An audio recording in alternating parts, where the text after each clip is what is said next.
اور وہ ہمیں دھوکہ نہیں دے رہا تو پھر ہم اس سے سرحد پار کرنے کے صحیح مقام تک لے جائیں گے۔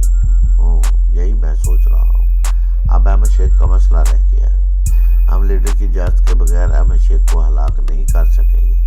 میں جانتا ہوں احمد شیخ اتنے کام کا آدمی ہے کہ لیڈر اس سے ناراض ہونے کے باوجود ہلاک کرنے کی اجازت نہیں دے گا۔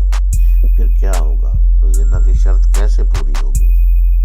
نہایت آسانی سے ہم احمد شیخ کو تمام حالات سے باخبر کر دیں گے اور اسے کہیں گے کہ فون کے ریسیور کے سامنے بیٹھ کر اتنے درد اور کرب سے چیختا رہے جیسے سچ مچ اس کی جان نکلتی جا رہی ہو۔ اب شام تک روزینہ اور فرحاد کو کس طرح بہلا کر رکھنا ہوگا اور یقین دلانا ہوگا کہ احمد شیخ مارا جا چکا ہے۔ ہم کسی شخص کو ہلاک کر کے اس کا چہرہ بگاڑ دیں گے، اسے احمد شیخ کے کپڑے پہنا دیں گے اور اس لاش کو روزینہ تک پہنچا دیں گے۔ میں خاموشی سے بستر پر لیٹا ہوا ان کے منصوبوں کو پڑھ رہا تھا۔ میرے بستر پر ایک نوخیز کلی کھلنے کے لیے بےتاب بیٹھی تھی مگر اسے چھونے کا موقع نہیں مل رہا تھا۔ روزینہ تفریح کا سامان بن کر آئی تھی، ساتھ میں بنگلہ بھی لائی تھی، لہذا پہلے ہنگاموں سے نمٹنا ضروری تھا۔ ان کی دھاندلی اور دھوکے بازی کا علم ہوتے ہی میں ادریس کے ذہن کو پڑھنے لگا، کیونکہ اس وقت وہ کار ڈرائیو کرتا ہوا ٹونی اس اڈے کی طرف لے جا رہا تھا جہاں احمد شیخ کو چھپایا گیا تھا۔ اب میں اس جگہ کا صحیح پتہ معلوم کرنا چاہتا تھا۔ میری خیال خوانی کے علم کو سمجھنے کے لیے ضروری ہے کہ انسان ذہن کے ان حصوں کو سمجھا جائے جنہیں شعور، لاشعور اور تحت شعور کہتے ہیں۔ جب ہم پیدل چلتے ہیں یا کار ڈرائیو کرتے ہیں تو اس وقت کبھی شعور اور لاشعوری طور پر ہماری رفتار گاڑی یا دماغ کو کنٹرول کرتی ہوئی ہوتی ہے۔ اپنے ہم سفر سے باتیں کرتے رہتے ہیں لیکن دماغ چپکے کہتا رہتا ہے کہ روڈ سے گزر رہے ہیں، ہم ملتان روڈ پر مڑ رہے ہیں، آگے جا کر میں نے گھوم جانا ہے۔ مختصر یہ کہ دماغ رہنمائی کرتا رہتا ہے۔ اس طرح ادریس کا دماغ کہہ رہا تھا وہ کن راستوں سے گزرتا ہوا شدارا کی طرف جا رہا تھا۔ تھوڑی دیر بعد اس نے ایک ویران سے مکان کے سامنے گاڑی روک دی۔ میں نے اس کی سوچ کے ذریعے اس مکان کا مکمل پتہ معلوم کر لیا۔ بعد میں نے شہباز خان سے سوچ کر رابطہ قائم کیا۔ اس وقت وہ دفتر میں بیٹھا ہوا تھا، میرے ہی متعلق ایک افسر سے گفتگو کر رہا تھا۔ وہ میری تعریف میں زمین و آسمان کے کلامے بھلا رہا تھا۔ میں نے فون کا ریسیور اٹھا کر اس کے فون کے نمبر ڈائل کیے۔ رابطہ ہوتے ہی میں نے کہا، ہیلو شہباز، میری آواز پہچانو؟ اس نے خوش ہو کر چیختے ہوئے کہا، فرحاد، میں تو ابھی تمہاری آواز کو کیا تمہیں دل و جان سے پہچانتا ہوں اور آواز بھی پہچان سکتا ہوں۔ تم اس وقت کہاں ہو؟ میں سمن آباد میں ہوں۔